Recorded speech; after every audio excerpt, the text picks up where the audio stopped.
Primera Corintios capítulo 15, versículos 1 y 2. Dice el apóstol San Pablo a la iglesia en Corinto. Él dice en el nombre del Padre, del Hijo y del Espíritu Santo, y el pueblo de Dios dice, amén. Además, os declaro, hermanos, el evangelio que os he predicado, el cual también recibisteis, en el cual también perseveráis. Por el cual, asimismo, si retenéis la palabra que os he predicado, sois salvos, si no creísteis en vano. Amén. Puede tomar asiento, mi amado hermano, mi hermana. No sé qué piensa usted, pero yo creo que en muchas iglesias, estoy convencido, en muchas iglesias no se habla demasiado de la salvación en Cristo Jesús.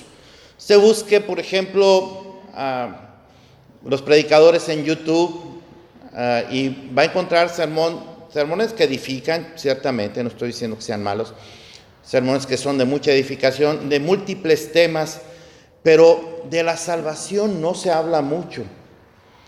Y no se habla tal vez porque ya se da por hecho que todos los que estamos en la iglesia somos salvos, pero no es así. Déjeme le digo que tristemente no es así. Hace algunos años tengo la experiencia, 2 veces me ha sucedido, de haber predicado un sermón evangelístico y ver levantarse a un hermano y decir, yo quiero recibir a Cristo como mi Señor y Salvador. Y bueno, pues él vino y declaró a Cristo como su Señor y Salvador. Al término del sermón, el pastor de esa iglesia donde fui invitado a predicar, se acerca conmigo y me dice, pastor, este hermano que pasó es un diácono de la iglesia. ¡Wow! Dice, y tiene 25 años en la iglesia. Entonces cuando yo quise hablar con el hermano, porque era un aniversario de la iglesia, después de eso hubo un convivio, yo me acerqué con el hermano y le dije, hermano, a lo mejor no me expliqué bien lo que yo quería decir cuando hice el llamado para recibir a Cristo como Señor y Salvador. Me dicen que usted es un diácono. Y él empezó a llorar y me dijo, por 25 años he estado mal. Y hoy me doy cuenta que Cristo no es mi Salvador, no es mi Señor.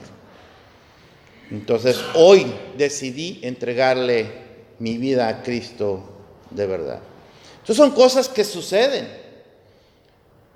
Tal vez no sucede muy a menudo, pero déjeme le digo algo. Lo cierto es que en las iglesias lo más normal es que nos encontremos gente salva y gente que no son salvos. Y yo pienso que hay una confusión entre lo que significa ser salvo o no ser salvo, lo que significa ser creyente o no ser creyente, y hay una confusión porque no se predica demasiado, no se enseña demasiado de este tema. Entonces algunas personas piensan que porque abrazan una religión eso los hace cristianos. Otras personas piensan que porque vienen a determinada iglesia en particular, entonces son salvos. Otras personas piensan que porque un día recitaron una oración que decía, Jesucristo, te recibo como mi Señor y Salvador, ya con eso son salvos. Y la pregunta es, ¿será eso? ¿Serán estas cosas las que nos hacen salvos a nosotros? ¿Será el simple hecho de abrazar una religión o de asistir a la iglesia o de haber dicho, Señor Jesús, te recibo como mi Señor y Salvador, lo que me hace salvo? ¿Será así nada más? ¿Soy salvo o no soy salvo de verdad? Otras personas, ni siquiera eso, otras personas piensan que para ser salvos hay que ser buenos, nada más. Para que yo pueda estar en la presencia de Dios, lo único que se necesita es que yo sea bueno o buena. Hacer buenas obras, portarme bien con los demás. Y es cierto que nosotros estamos llamados a hacer buenas obras. Pero mire lo que dice, por ejemplo, el apóstol Pablo en Efesios capítulo 2, versículos 8 y 9. Porque por gracia sois salvos. ¿Cómo son salvos o cómo somos salvos? ¿Por qué? Por gracia. Por medio de la fe. La gracia de Dios se recibe por medio de ¿qué? De la fe. Y esto ni siquiera de vosotros, dice el apóstol Pablo, pues es don de Dios, y la palabra don significa regalo, se traduce como regalo en griego, no por obras, para que nadie se gloríe. Así que el cielo no se gana. Algunas personas dicen así, cuando una persona ven a una persona muy buena, le dicen, te ganaste el cielo. El cielo no se gana. El cielo se recibe. Es un regalo que Dios nos da y como regalo lo recibimos o lo rechazamos, nada más. Personas piensan entonces que haciendo obras pueden ser salvos. El problema con esto es que muchas personas hacen obras malas y entonces quieren tapar sus pecados, como si esto fuera posible, con obras buenas. Yo le fui infiel a mi esposa o a mi esposo, pero le voy a comprar un carro para que estemos bien. O voy a dar una buena ofrenda a la iglesia para que Dios me perdone. ¿Será posible este tipo de pensamientos en la mente de un creyente? No, esto no es posible. El creyente verdadero en Cristo Jesús sabe que las obras no salvan a las personas. Nosotros hacemos obras no para ser salvos, sino porque somos salvos, hacemos obras, que es diferente. Porque cuando nosotros hacemos obras buenas, lo que estamos haciendo es mostrar el amor del Señor Jesucristo que está en nosotros. Así que eso es bien diferente. Pero mucha gente vive engañada. Yo creo que Satanás está haciendo bastante bien su trabajo y lo está haciendo dentro de la iglesia, engañando a la misma iglesia. Satanás se ha dado cuenta que cuando ataca por fuera la iglesia, lo único que hace es fortalecerla. Porque entre más atacan a la iglesia por fuera, más gente quiere conocer del amor de Cristo. Más gente quiere saber por qué esos cristianos darían la vida por Jesús. Entonces, como Satanás sabe que esa estrategia no le funciona, ideó la más grande estrategia que jamás había pensado. Acuérdense que él es el maestro de la mentira. Ha tenido miles de años para perfeccionar la mentira. Miles de años. Y la ha perfeccionado de tal manera que la ha introducido en la iglesia. Engañar a la iglesia con la misma iglesia. Sembrando doctrinas que parecen cristianas, pero que son de demonios. Infortunadamente, las iglesias que predican esta clase de doctrinas falsas son iglesias que están llenas, y no estoy diciendo que todas las iglesias grandes sean unas iglesias que están en falsa doctrina. Estoy diciendo que muchas de esas iglesias grandes, o estoy diciendo que muchas de las iglesias de falsa doctrina están llenas.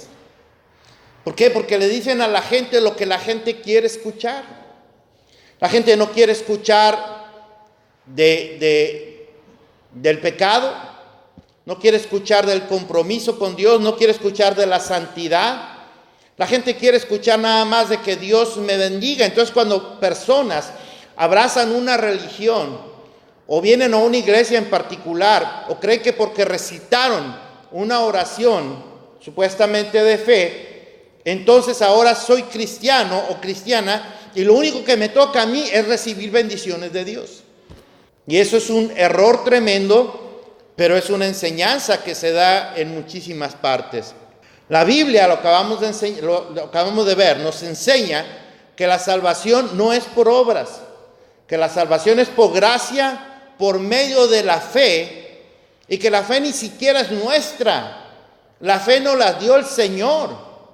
Todas las personas, todos, creyentes y no creyentes, cuando Dios nos creó, Nos creó con fe.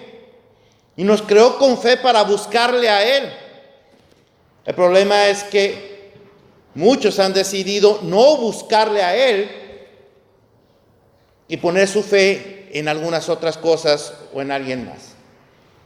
Ese es el problema. Y nosotros hemos decidido poner nuestra fe en Cristo Jesús. Pero cuando hablamos de fe, déjeme le digo que la palabra fe y la palabra creer en griego es exactamente la misma palabra. En griego se usa la misma palabra, pisteuo, por si usted quiere saberlo. Entonces esa palabra, fe y creer, significan lo mismo. Pero creer o fe es mucho más que solamente saber. No se trata nada más de saber. Usted pregunte a alguna persona si cree en Cristo y le va a decir, sí creo. Pero cuando usted pregunte, ¿y a qué le llamamos creer? ¿O a qué le llamas tú creer? Entonces va a dar razonamientos que son bastante lógicos, pero que no necesariamente implican tener fe en Cristo Jesús. Porque si usted le pregunta a alguien, ¿tú crees en Cristo? Le va a decir sí. Bueno, entonces, ¿a qué le llamamos creer? ¿O a qué le llamas tú creer? Y le va a decir, bueno, yo creo que Cristo es el Hijo de Dios. Y lo es. Yo creo que Cristo es Dios. Yo creo que vino a la tierra. Yo creo que Dios es Dios mismo hecho carne. Y uno piensa que porque la gente sabe eso, entonces la gente es cristiana. Cree en Cristo, ¿no? Sabe todo este tipo de cosas. Sabe que es el Señor, sabe que es el Salvador, entonces debe ser cristiano. Eso lo sabe, pero también la palabra del Señor nos enseña, particularmente en la carta que escribe Santiago, dice que también los demonios creen y tiemblan. Creen lo mismo que ustedes, más creen más que usted o que esa persona que dice creer en Cristo. Creen más porque ellos tiemblan cuando se les menciona el nombre de Dios. Entonces no es nada más decir que creo porque sé que hay esto, que hay lo otro, que Él hizo esto, que hizo aquello. No, creer significa establecer una relación de compromiso con Él. Eso es creer. Creer significa seguirle. Creer significa que quiero ser como Él. Que quiero vivir como Él, quiero vivir para Él, que quiero sentir lo que Él siente, quiero amar lo que Él ama. Quiero ser como Cristo. Eso es lo que significa realmente creer, pero mucha gente no lo toma en cuenta así. Y por eso es que vemos tanta perdición en las iglesias. Y por eso vemos tanta tolerancia al pecado en las iglesias. Porque no han entendido el verdadero sentido de lo que es la salvación. Y el problema con esto es que muchos verdaderos creyentes, al ver el ejemplo de otros, piensan que eso es normal, que eso está bien y empiezan a actuar así también porque está dentro de la iglesia. Y empiezan a caer también en la mentira de Satanás. Creer en Cristo significa tener una relación personal con Él. Una relación permanente con Él. Una relación inalterable con el que nos dio la salvación. Esto comienza con un arrepentimiento. Siempre va a comenzar con un arrepentimiento. Solo por poner algunos ejemplos, usted va, por ejemplo, Mateo 4:13, y dice, desde entonces comenzó Jesús a predicar y a decir, arrepentíos porque el reino de los cielos se ha acercado. Eso es lo primero, el primer llamado que tienen las personas para poder establecer esa relación permanente con Cristo. Es un arrepentimiento de los pecados. Mateo 9:13 dice, id pues y aprended lo que significa misericordia quiero y no sacrificio, porque no he venido a llamar a justos, sino a pecadores al arrepentimiento. Hechos capítulo 3, versículo 19. Dice, así que arrepentíos y convertíos para que sean borrados vuestros pecados, para que vengan de la presencia del Señor tiempos de refrigerio. Y como estos podría mencionar muchísimos versículos más que nos enseñan que para empezar una relación con Cristo, lo primero que se necesita es un arrepentimiento del estilo de vida que estamos llevando. Es cuando nosotros vemos la vida que estamos llevando y es cuando vemos la santidad de Dios. Y sabemos, nos damos cuenta de que no podemos pretender tener una relación así como estamos con un ser tan santo como Dios. Y es cuando nos empieza a doler el estilo de vida que hemos llevado, y eso es arrepentimiento. Por cierto, la palabra arrepentimiento en griego, por si usted quiere saber, metanuo, significa un cambio de mente, un cambio de mentalidad, un cambio de pensamiento. El pensamiento de las personas cambia por completo. Lo que veían bueno y lo comparan con la palabra de Dios, ahora pueden decir es malo. Y lo que veían malo comparado con la palabra de Dios, probablemente puedan decir que es bueno. ¿A qué me refiero? Pues me refiero a esto que hacemos nosotros. Para muchas personas esto que hacemos nosotros es malo. Estarnos reuniendo aquí en domingo cuando podríamos estar haciendo cualquier otra cosa. Entonces muchas personas piensan que esto que hacemos es malo. Muchas personas piensan que ofrendar o diezmar es malo. Y cosas por el estilo. Entonces cuando alguien viene a los pies de Cristo y empieza a evaluar sus acciones a la luz de la palabra de Dios, se da cuenta que muchas de las cosas que pensaban que eran malas, en realidad son buenas porque están escritas en la palabra de Dios. Y muchas de las cosas que pensaban que eran buenas, se da cuenta a la luz de la palabra de Dios que eran malas y dejan de hacerlo. Eso es un cambio de mentalidad. Entonces ese cambio de mentalidad produce un cambio de vida. Y ese cambio de vida produce frutos. Dice Juan el Bautista, Mateo capítulo 3, versículo 8, le dijo al pueblo: haced pues frutos dignos de arrepentimiento. Y la palabra digno en griego significa con el mismo valor o con el mismo peso. Es decir, haz obras que reflejen cuánto te perdonó Dios. Si Dios te perdonó mucho, entonces tú deberías de dar mucho, ¿verdad que sí? Si Dios te perdonó poco, pues entonces da poco. Pero el hecho de que Dios nos haya perdonado nuestros pecados, ¿será mucho o será poco? Para mí es mucho. Creo que ni con todas las obras del mundo podría pagar uno solo de mis pecados que han ofendido a Dios. Y Dios está dispuesto a perdonarme todos esos pecados y borrarlos para siempre si me arrepiento. Después entonces del arrepentimiento viene la confesión de esos pecados. Dice el apóstol San Juan, 1 Juan capítulo 1, versículo 9, si confesamos nuestros pecados, Él es fiel y justo para perdonar nuestros pecados y limpiarnos de toda maldad. Entonces nosotros nos arrepentimos de nuestros pecados, de la vida que hemos llevado, y confesamos nuestros pecados, y es cuando le decimos al Señor Jesús: Señor, yo quiero que tú seas el Señor de mi vida. Jesús no puede ser su Salvador si además no es su Señor. No puede ser. Tiene que ser las dos cosas. Entonces, cuando nosotros declaramos a Jesucristo como el Señor, estamos diciendo que Él es el que tiene la máxima autoridad y que yo me sujeto a lo que Él me diga, me guste o no me guste, lo entienda o no lo entienda. Yo me sujeto a lo que Él me dice, y me sujeto no solamente por obediencia, sino me sujeto por amor. Y entonces cuando uno hace eso, es cuando uno puede decir: soy un creyente en Cristo Jesús.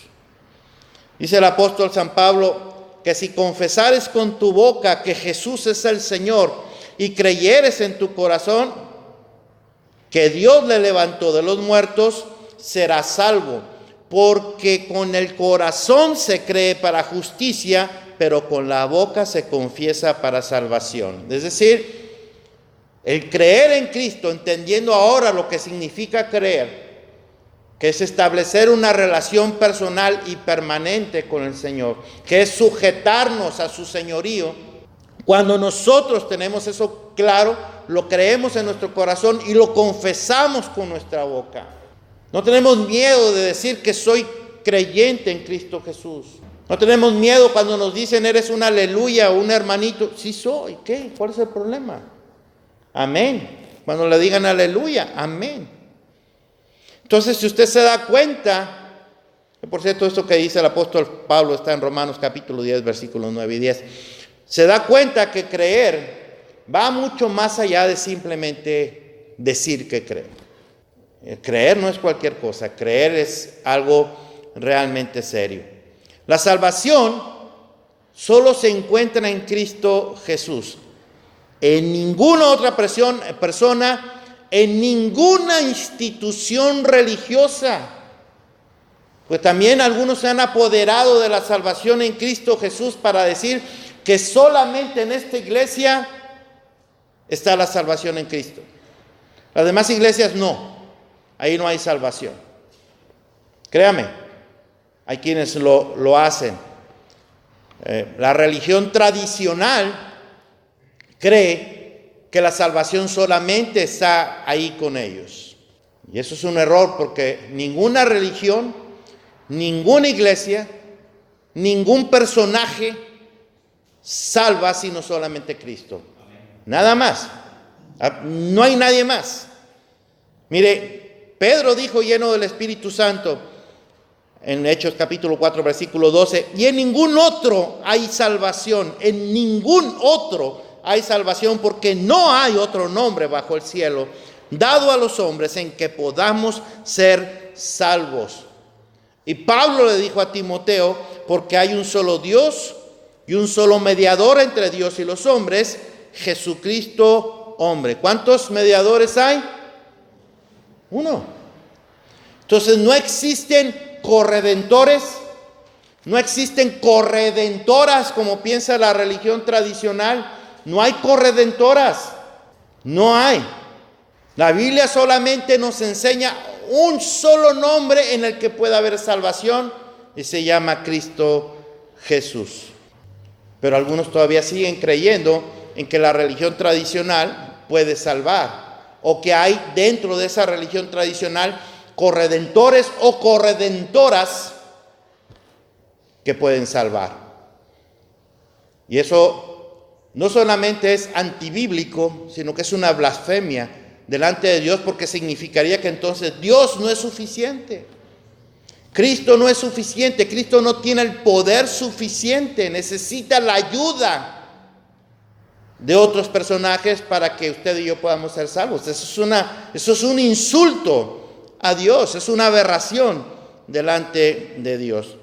Por poner solo un ejemplo, usted va a Hebreos 8, 6, 9, 15 y 12, 24. Usted va a ver ahí que la salvación se encuentra solo en Cristo Jesús, no más. No más, no hay nadie más. Él fue el que murió en la cruz. Él fue el que pagó los pecados, por los pecados suyos y míos. Nadie más pagó por los pecados suyos y míos. Y déjame le digo algo, porque la única ofrenda que Dios aceptó, la única ofrenda, fue la de Cristo. Nadie más. En esa voluntad, dice Hebreos 10:10, somos santificados mediante la ofrenda del cuerpo de Jesucristo, hecha una vez y para siempre. Y ahí mismo en el versículo 14 dice, porque con una sola ofrenda hizo perfecto para siempre a los santificados. Y ahí mismo en el versículo 18 dice, pues donde hay remisión de estos, o remisión de los pecados, no hay más ofrenda por el pecado. Cristo ya pagó, y fue el único que pagó, y fue la única ofrenda que fue aceptada por Dios. Ahora, ¿por qué es importante estar reafirmando todo eso? Porque usted puede estar pensando, pero eso yo ya lo sé. Lo supe desde el principio. ¿Por qué estás hablando ahora de todo esto? ¿Por qué es importante? Porque muchos dentro de la iglesia no le han dado la importancia de vida al tema de la salvación. Y como dije al principio, porque muchos creen que son salvos, pero no son salvos. Muchos creen que creen, pero en realidad no creen, porque están creyendo en algo diferente, en algo bien diferente, que no es la palabra de Dios, aunque se use la palabra de Dios. Esto es lo que estaba pasando en la iglesia de Corinto. Mire lo que dice el versículo número 1. Además os declaro, hermanos, Por cierto, la palabra declaro se puede traducir como déjenme les hago saber, déjenme les reafirmo. Déjenme, además os declaro, hermanos, el evangelio que os he predicado, el cual también recibisteis, en el cual también perseveráis. Para que usted entienda la importancia que tiene para Pablo reafirmar el tema de la salvación, porque Pablo le está hablando a la iglesia, no le está hablando a gente fuera de la iglesia. Entonces, hablar de la salvación a la iglesia es bíblico, bien bíblico. Eso es para empezar. ¿Y por qué? Bueno, porque la iglesia en Corinto estaba pasando una situación por demás increíble. Había división entre los hermanos. Nomás tome en cuenta todas las cosas que había en la iglesia en Corinto. Había división entre los hermanos. Había una inmoralidad tolerada, de tal manera que ni siquiera los inconversos cometían los actos de inmoralidad que se estaban cometiendo dentro de la iglesia. Había pleitos legales entre los hermanos, se estaban demandando unos a otros con un juez. Había divorcios descontrolados dentro de la iglesia. Era una buena excusa para decir, bueno, yo me convertí a Cristo, mi esposa no, bye, bye. Déjame, aquí ya me gustó una cristianita y con esta mero. Y al revés también. Entonces estaba habiendo esa clase de separaciones y de divorcios que estaba volviendo ya incontrolable dentro de la iglesia. Había idolatría, había libertinaje, había total falta de respeto a la autoridad de la iglesia me estoy refiriendo. Había discriminación de clases en la cena del Señor, los ricos por aquí, los pobres por allá, los ricos con su banquete en la cena del Señor. Y Pablo viene y pone orden, eso no está bien. La iglesia de Corinto tal vez era la iglesia con más dones espirituales de todas las iglesias, y sin embargo había un problema tremendo con los dones espirituales, porque muchos de ellos o no los estaban usando, otros los estaban usando para su propio beneficio personal, otros se creían autosuficientes y decían, mi don es el más importante de todos, yo no necesito de los demás, mi don es el que sostiene a la iglesia. Era tremendo lo que estaba pasando ahí. Había falta de amor y había hasta falsa enseñanza. Y si usted quiere ver dónde están todos estos pecados, bueno, va a tener que revisar todo la carta a los Corintios. Y si no tiene tiempo, pues entonces le invito para que vea el sermón escrito y ahí vienen todas estas referencias. Entonces Pablo tenía que venir a poner orden a todo este desorden. No podía continuarse así, no podía. Esto no era para nada, edificaba a la iglesia y además era un pésimo testimonio para la gente de afuera.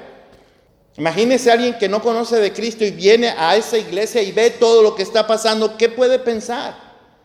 Una de dos, si es alguien que realmente tiene hambre hacia de Cristo, va a decir, estos están locos, yo no quiero estar aquí. Si esto es ser cristiano, yo no quiero saber qué es ser pagano. Entonces algunos se van a ir, pero otros van a venir y van a decir, uy, pues estoy en mi mero mole. No tengo que cambiar absolutamente nada. Eso, si aquí hay inmoralidad, si aquí hay adulterio, si aquí hay vicios, si aquí hay borracheras, si aquí hay todo eso, aquí mero es donde yo quepo. ¿Y Cristo? Tú estás muy cómodo. ¿Y Cristo? ¿Dónde quedó Cristo?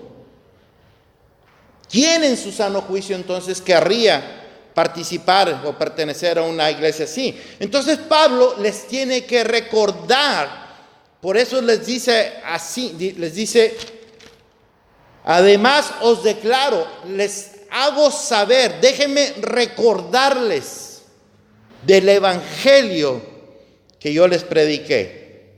Y les tiene que recordar cómo es ese evangelio. Ese evangelio donde suceden todas las cosas que mencioné antes. Para empezar, un cambio de mente, un cambio de mentalidad, un cambio en la forma de ver, en la forma de pensar, en la forma de actuar, en la forma de ver y pensar acerca de Dios. Cambia por completo. Entonces Pablo les tiene que recordar que ese es el evangelio, un cambio de vida. Las buenas nuevas, eso es lo que significa, un nuevo estilo de vida. Y Pablo se los tiene que recordar. A los Gálatas les dijo él que el evangelio no ha cambiado. No hay otro, Gálatas capítulo 1, versículos 6 y 7, no hay otro evangelio. El evangelio no ha cambiado. Y sabe que yo creo que ahí es donde está el problema en muchas de las iglesias modernas.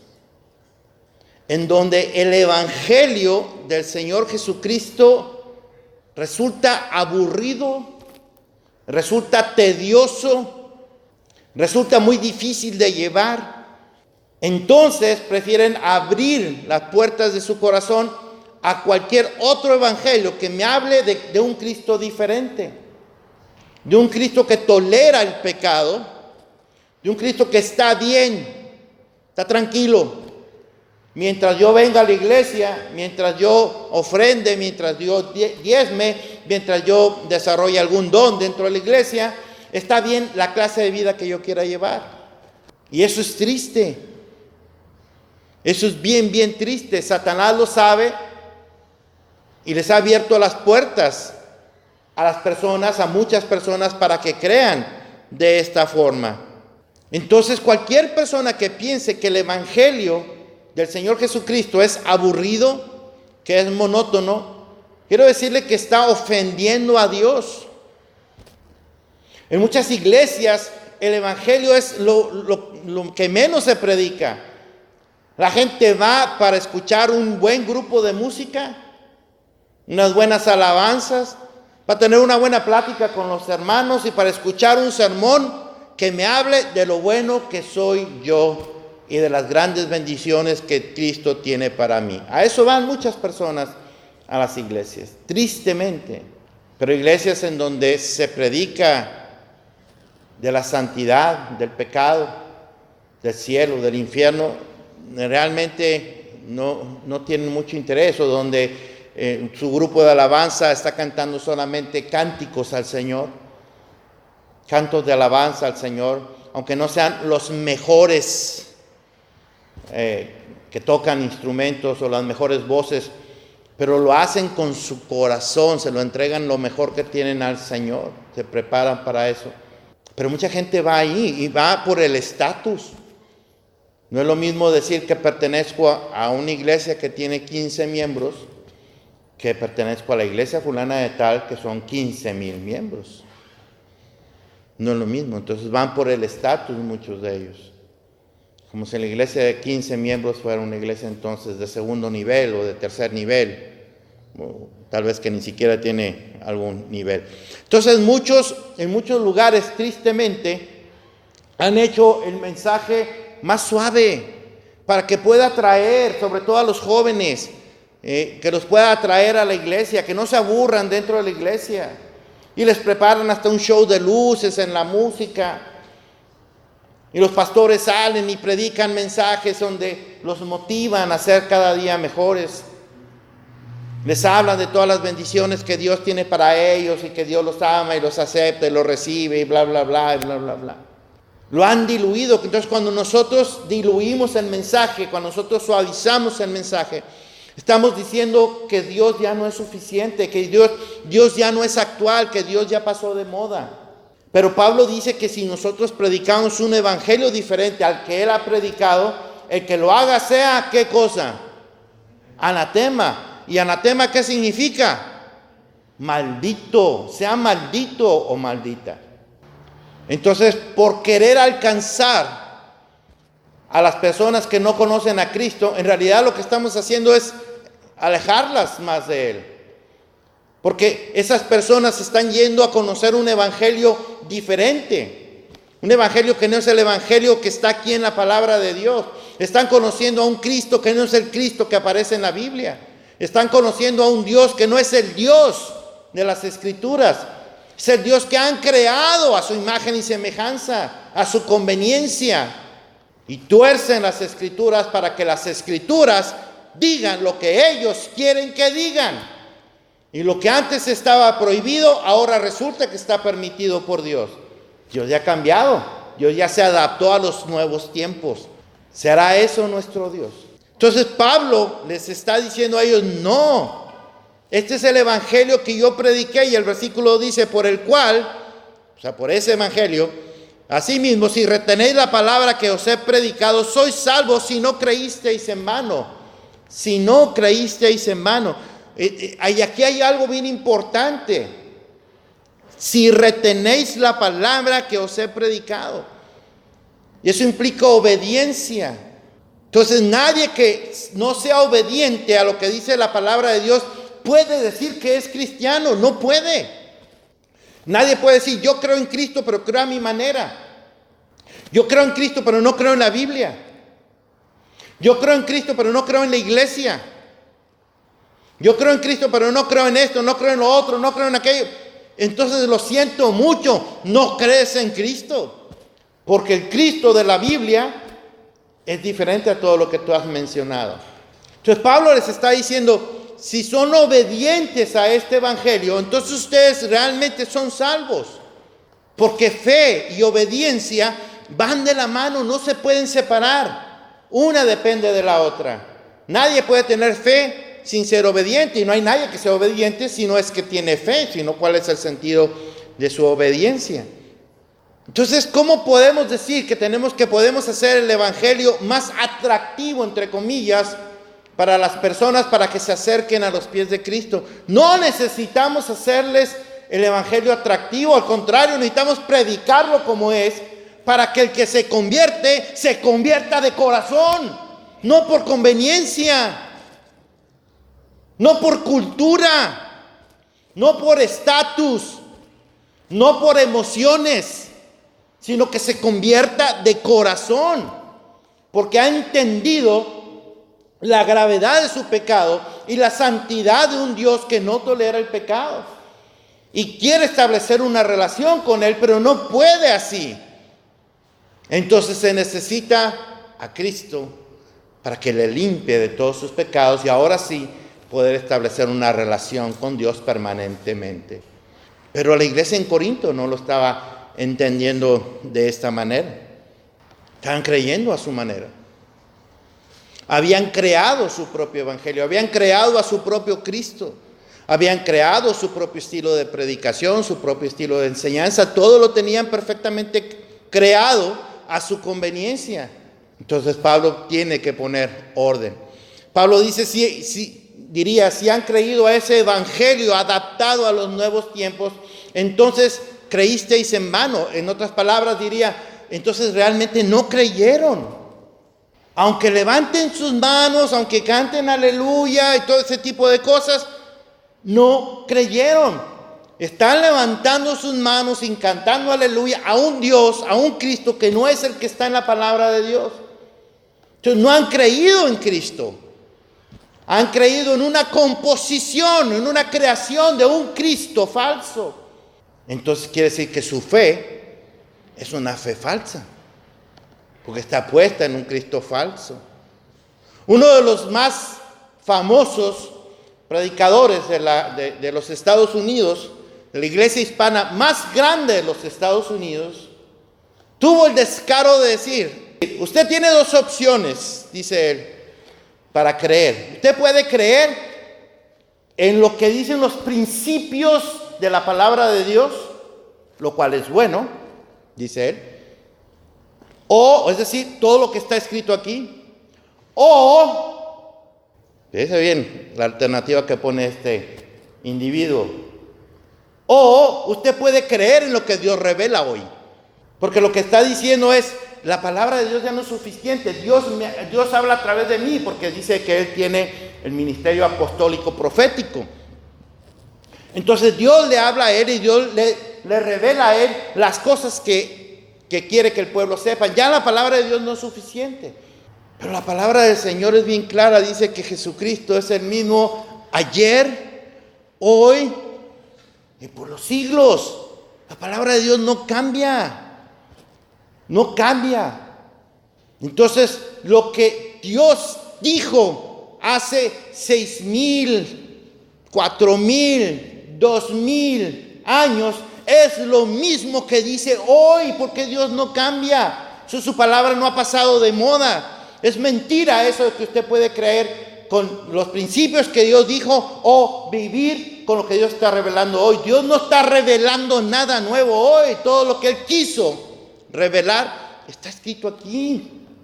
Como decía este pastor Armando Alducín, él decía, cuando alguien me dice tengo una revelación de Dios, él dice, oye, pues a ver, escríbemela y déjame, se la inserto aquí en la palabra de Dios.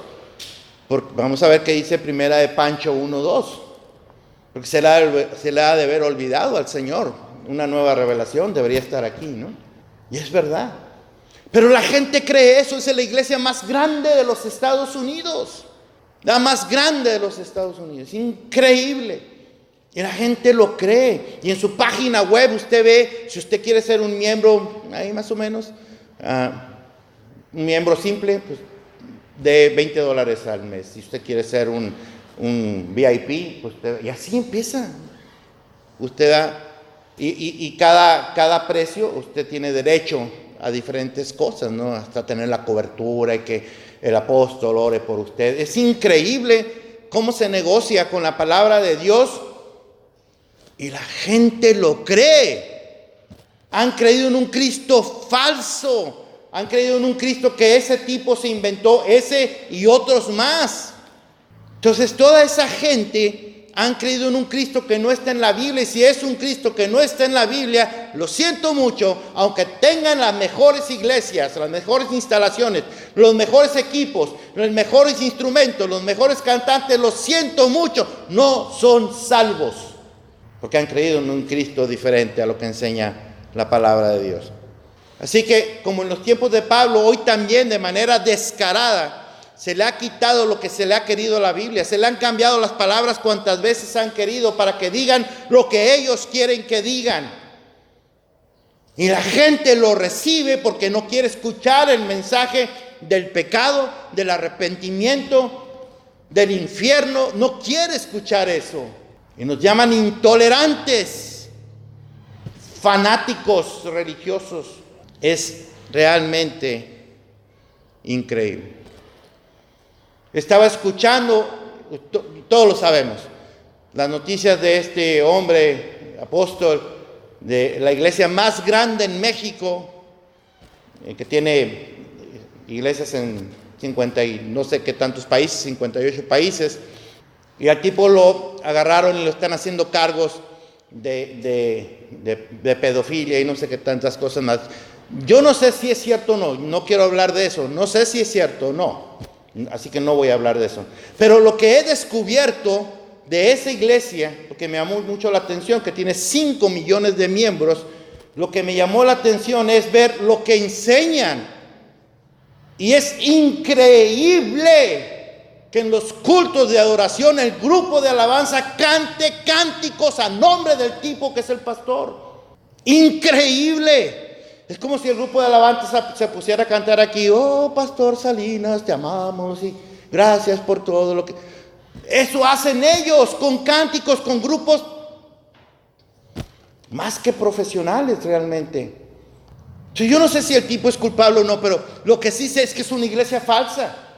Le decía al pastor Kenny, toda iglesia que afuera tenga de este tamañote, el nombre de la foto del pastor, afuera, no es una iglesia que le debe dar buena espina, se lo aseguro. Porque se está promocionando el tipo, no está promocionando a Dios, a Cristo, no lo está haciendo. Y en esas iglesias aparece la foto del tipo, pero enorme, enorme. No estoy diciendo que no esté la foto del pastor en la iglesia, no estoy diciendo eso, estoy diciendo, habría que ver ustedes la foto de ese tipo en las iglesias. Una cosa enorme, el tamaño de la pared. O sea, eso no es correcto. En conclusión, querido hermano y hermana, el mundo ha creado a su propio Dios. Uno que comprende sus debilidades, sus pecados, y es tan bonachón que los pasa por alto. Porque Dios entiende que somos débiles. Entonces han creado a ese Dios y han decidido creer y poner toda su fe en ese Dios. Han creado un Dios que piense como ellos, en lugar de que ellos piensen como Dios. un Dios que sea accesible, que se adapte a las necesidades del mundo moderno. Y el problema con ese Dios que ha creado el mundo es que ese Dios se está infiltrando a la iglesia del Señor. Y la iglesia del Señor lo está recibiendo con los brazos abiertos. ¿Sabe que el problema con la gente de Corinto es que para ellos no estaban mal? Para ellos estaba bien lo que estaban haciendo. O sea, todo ese tipo de pecados que acabo de enumerar estaban bien. Y en la iglesia moderna es exactamente lo mismo. ¿Qué tiene de malo? Somos pecadores. En la carta a los Hebreos dice así, pero dice Hebreos capítulo 5, versículo 9. Y habiendo sido perfeccionado, vino a ser el autor de eterna salvación para todos los que le obedecen. Los que le obedecen. Para todos los que le obedecen. Juan capítulo 10, versículo 27, el Señor Jesús dice, mis ovejas oyen mi voz, y yo las conozco y me siguen. Obediencia. Si alguien es salvo o no, bueno, un principio para saberlo es, ¿soy obediente al Evangelio? Yo no soy quien para juzgar quién de los que estamos aquí somos o no somos salvos, pero cada uno de nosotros sabemos. Porque ¿cómo vemos a Dios? ¿Cómo lo estamos viendo? ¿Somos obedientes a lo que dice su palabra o queremos adaptar su palabra a mis propias necesidades, a mis propios pensamientos, para que Dios piense como yo? En los tiempos del Señor Jesús, muchos pusieron excusas para no seguirle. Usted puede ir a Lucas capítulo 9, versículos 57 al 62, y va a encontrar personas que le pusieron excusas para no seguirlo. Hoy en día ocurre igual. Al Señor Jesús no se le sigue porque se piensa que es difícil. ¿Quién puede con todo esto? ¿Quién puede con 66 libros de la Biblia? Se puede con eso, porque no se trata de que pueda usted solo, se trata de que el Espíritu Santo está con usted. Y el Espíritu Santo está con usted cuando Cristo es su Señor y Salvador. Así que sí es posible. No estoy diciendo que somos perfectos. No, pecamos sí, pero tenemos un Cristo que nos levanta y que nos guía cuando verdaderamente hemos creído. Entonces, como muchos ponen excusa para no seguir al Señor, entonces es que se ha modificado el Evangelio del Señor Jesucristo, y el problema es que ha perdido toda su esencia. Ya no tienes nada que hacer. Comprométete económicamente con el Señor. Paga tus diezmos, tus ofrendas, y estás bien. Y la gente lo recibe de buena gana. El asunto de la salvación es un tema bien sencillo, pero al mismo tiempo es un tema bastante profundo, y no por sencillo carente de importancia. Es tan importante como que es un asunto de vida o muerte eterna. Por eso vale la pena que, no importa si usted tiene un mes en el Evangelio, no importa si usted tiene 10 años en el Evangelio, 30 años en el Evangelio, 50 años en el Evangelio, hacer una autoevaluación de si realmente yo soy salvo o yo creo que soy salvo. Si realmente soy un creyente o yo creo nada más que soy un creyente, pero no lo soy. Es un cambio en la manera de pensar y de vivir. Yo vivo, a partir de ahora vivo por Cristo y para Cristo. Sí, cometo errores porque todavía lucho con el pecado, como he predicado también otras semanas, pero yo vivo para Cristo y por Cristo. La salvación es un acto de compromiso permanente con Él. Es dar testimonio de Él, es amar lo que Él ama. Si alguien les predica un evangelio diferente a lo que yo estoy hablando ahora, no lo crean. Por lo menos compárelo con lo que dice la palabra de Dios. Pero rechácelo, porque si no cuadra con lo que dice la palabra de Dios, decía Martín Lutero, que nosotros debemos de rechazar cualquier evangelio que no encuadre con las Escrituras, así haga llover milagros todos los días. Porque el diablo también sabe hacer milagros, déjenme le digo. Quiero terminar repitiendo las mismas palabras que Pablo le dijo a la iglesia en Corinto, y yo quiero repetirlas para la iglesia hoy. Por el cual, asimismo, si retenéis la palabra que os he predicado, sois salvos. Si no creísteis, en vano. Si en verdad creísteis. Y yo digo amén. Y yo espero que usted también diga amén.